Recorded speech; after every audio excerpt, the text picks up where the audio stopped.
In the heart of India, where time weaves stories of grandeur and sorrow, our journey unfolded, one that traversed the sacred, the monumental, and the poignant. A single trip, but in it we discovered not only places, but lives, histories, and the soul of a nation.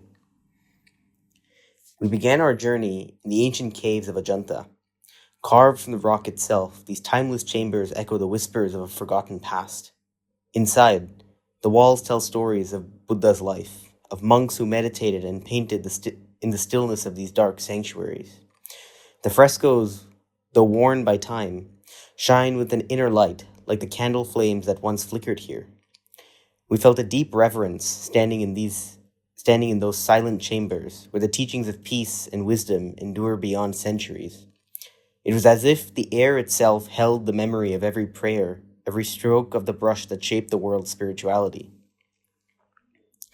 Next, in Ellora, where the very earth hums with stories, these caves, a perfect blend of Hindu, Buddhist, and Jain artistry, rise from the stone like a dream made real.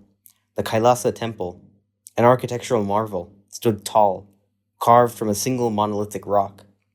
As we stood before it, we couldn't help but marvel at the skill and devotion that could create such a masterpiece, where every inch tells of divine worship and craftsmanship.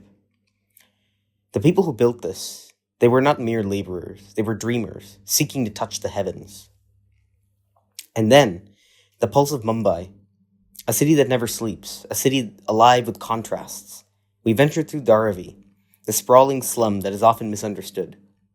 Here, amidst the narrow lanes, the smell of spices, and the hum of life, we saw something profound. Hope.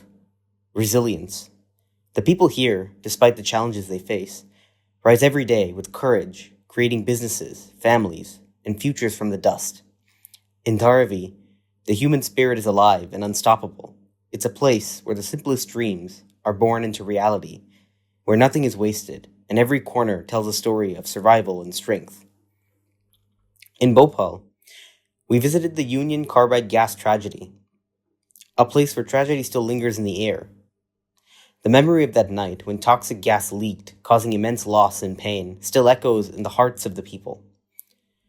But even here, amidst the scars of the past, the resilience of the human spirit shines.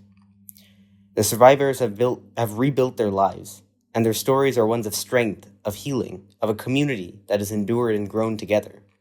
The city is forever marked by its past, but also carries the hope of a future reimagined. But Bhopal also holds another treasure, the Sanchi Stupa, a symbol of Buddhist heritage. Its grand structure stands serene, a testament to centuries of devotion.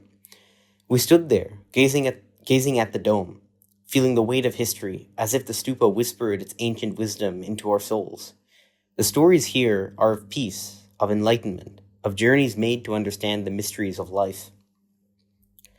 From there, we journeyed to Khajuraho, where the temples rise from the earth in splendid symmetry. The intricate carvings, each figure, each gesture, speak of love, beauty, and the complexities of the human experience.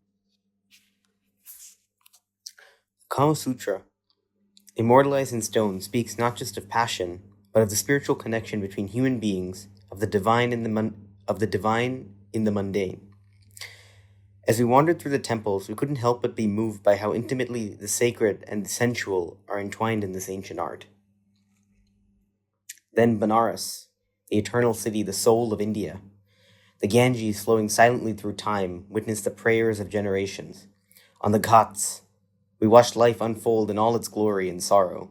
Pilgrims coming to bathe in the holy waters, families gathering for rituals, mourners sending their loved ones away on their final journey. The temples of Benares are more than buildings. They are living, breathing entities, where the air vibrates with the sound of prayer bells, divine hymns, and the belief that the divine is everywhere, in everything. The streets alive with the clamor of vendors and the brilliance of textiles reveal another side of the city, one of vibrant colors and age-old craftsmanship. Every weave, every dye tells a story of the people who create them, who continue traditions passed down through centuries. It's a place where the spiritual and the material coexist in harmony. And then Delhi, the heart of India's history and art, At the Indira Gandhi National Center for the Arts, we immersed ourselves in the creative spirit of the nation. The exhibit spoke of struggles, of triumphs, of cultural expressions that spanned centuries. In the streets of Chandni Chowk, we felt the pulse of India's dynamic presence. With its bustling markets and rich heritage, the Red Fort stood as a testament to the grandeur of an empire, its walls echoing with tales of rulers and rebels, of power and passion. This journey through Ajanta, Ellora, Mumbai, Bhopal, Khajuraho, Banaras, and Delhi has been a journey through time itself. The stories of these places are not just of stone and mortar, but of the people who inhabit them, resilient, creative, spiritual, and endlessly enduring. Each step we took was a step closer to understanding not just a country, but a world that has shaped and continues to shape the future. As we left each place, we carried its stories with us, not as mere memories, but as living parts of who we are. This is India, a land where the past and the present dance together, where every story, every person, and every place is a poem waiting to be written.